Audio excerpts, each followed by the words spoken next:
తెలుగువారికి ప్రత్యేక రాష్ట్రం కావాలన్న ఉద్దేశంతో 58 రోజులు నిరాహార దీక్ష వహించిన మహానుభావుడు పొట్టి శ్రీరాములు గారు.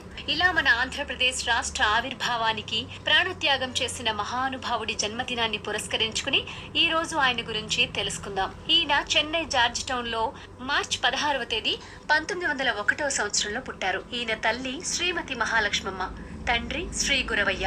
ఈయన విద్యాభ్యాసం చెన్నైలోనే జరిగింది. ముంబైలో ఆరోగ్య విద్య అభ్యసించారు. తర్వాత రైల్వే ఉద్యోగిగా చేరారు. చిన్నతనంలోనే ఈయన భార్య మరణించడంతో ఇహసుఖాలపై విరక్తి కలిగి తన జీవిత లక్ష్యాన్ని దేశ సేవ వైపే కేటాయించారు. గాంధీజీకి ఈయన తీరు నచ్చింది. నిజంగా ఇలాంటి దీక్షాపరులు మరో 10 మంది ఉంటే చాలు, ఏడాదిలో మన స్వాతంత్రాన్ని సాధించవచ్చు అన్నారు.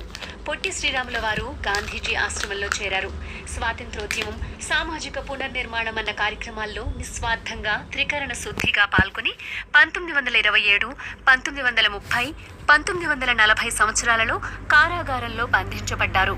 నెల్లూరు జిల్లాలో వేణుగోపాలస్వామి దేవాలయంలోకి హరిజనుల ప్రవేశం కోసం 1946లో 23 రోజుల నిరాహార దీక్ష చేసి విజయం సాధించారు. 1948లో 20 రోజులు నిరాహార దీక్ష చేసి హరిజనోభ్యుదయానికి, సామాజిక సంస్కరణకు కృషి చేశారు. మద్రాసు నుండి విడిపోయి తెలుగువారందరికీ ప్రత్యేక రాష్ట్రం ఏర్పడాలని 1952 అక్టోబర్ 19న ఆమరణ నిరాహార దీక్ష చేపట్టారు. చెన్నై వారి ఇంటి వద్ద నిరాహార దీక్ష మొదలైంది. చెన్నైలో బులుసు సాంబమూర్తి గారి ఇంటి వద్ద నిరాహార దీక్ష మొదలైంది. ఢిల్లీలో ఉన్న పెద్ద నాయకులు ఎవ్వరూ ఈ విషయం పట్టించుకోలేదు. అన్నపానీయాలు లేక నిరాహార దీక్షలో ఉన్న పొట్టి శ్రీరాములు గారు 1952 డిసెంబర్ 15న కన్నుమూశారు. ఈ వార్త విన్న ఆంధ్రదేశం అట్టుడికిపోయింది.